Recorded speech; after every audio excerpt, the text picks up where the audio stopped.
Kondisi Jalan Palma di Kecamatan Dungingi, Kota Gorontalo yang rusak parah dan dikeluhkan warga akhirnya mendapat perhatian serius dari pemerintah Kota Gorontalo. Ruas jalan sepanjang kurang lebih 2,7 kilometer yang membentang dari Kelurahan Libuo hingga Kelurahan Huangobutu itu mengalami kerusakan di sejumlah titik. Aspal mengelupas dan menyisakan lubang besar di badan jalan, tepat di jalur yang setiap hari dilalui kendaraan roda 2 maupun roda 4. Untuk selengkapnya pemirsa, kami telah terhubung dengan jurnalis Tribun Gorontalo dengan Jeffrey Potabuga. Silakan laporan Anda.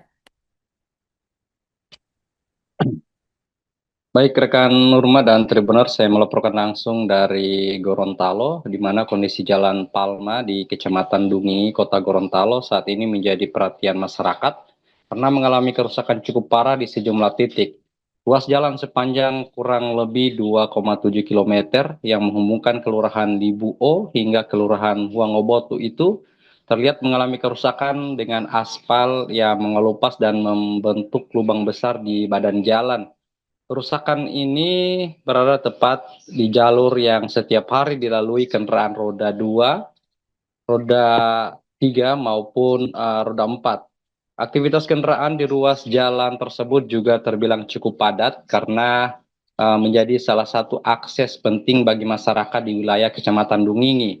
Di salah satu titik yang terpantau di wilayah Kelurahan Libuo terdapat dua lubang besar yang posisinya berdekatan.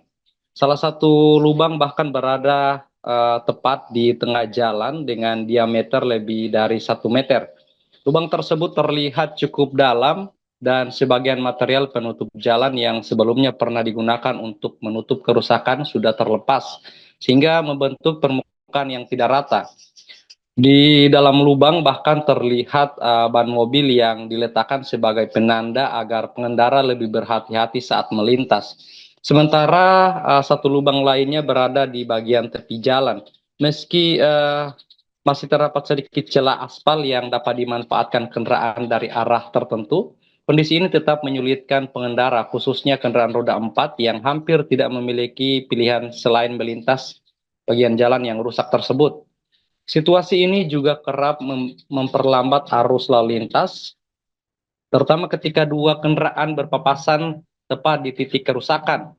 Selain mengganggu kelancaran lalu lintas, kondisi jalan yang rusak ini juga dinilai rawan menimbulkan kecelakaan, terutama bagi pengendara sepeda motor yang melintas pada malam hari atau saat kondisi jalan tertutup dengan genangan air ketika hujan turun.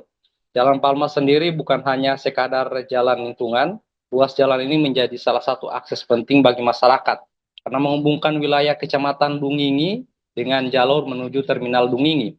Selain itu, jalan ini juga menjadi jalur alternatif bagi masyarakat yang hendak keluar maupun masuk Kota Gorontalo serta menuju ke wilayah Kabupaten Gorontalo melalui Jembatan Jodoh. Karena perannya yang cukup vital, kerusakan di ruas jalan ini menjadi perhatian warga yang setiap hari menggunakan jalur tersebut untuk beraktivitas. Di sisi lain, sebelumnya pemerintah Kota Gorontalo juga telah menyoroti kondisi Jalan Palma dalam rapat evaluasi program pembangunan daerah. Ruas jalan ini bahkan disebut sebagai salah satu prioritas penanganan infrastruktur tahun ini. Sebelumnya, perbaikan jalan tersebut belum dapat dilaksanakan karena keterbatasan anggaran, serta proses penyerahan status kewenangan jalan yang baru diserahkan kepada pemerintah Kota Gorontalo. Namun setelah status kewenangan dinyatakan jelas, pemerintah Kota Gorontalo memastikan Jalan Palma untuk masuk dalam daftar prioritas pembangunan pada tahun berjalan. Masyarakat kini berharap perbaikan dapat segera direalisasikan agar kondisi jalan kembali aman dan nyaman dilalui oleh kendaraan, sekaligus mencegah potensi kecelakaan yang dapat terjadi akibat kerusakan jalan tersebut. Melaporkan dari Gorontalo, saya Jeff Potabuga kembali ke studio. Terima kasih rekan Jeffrey dan selamat bertugas kembali.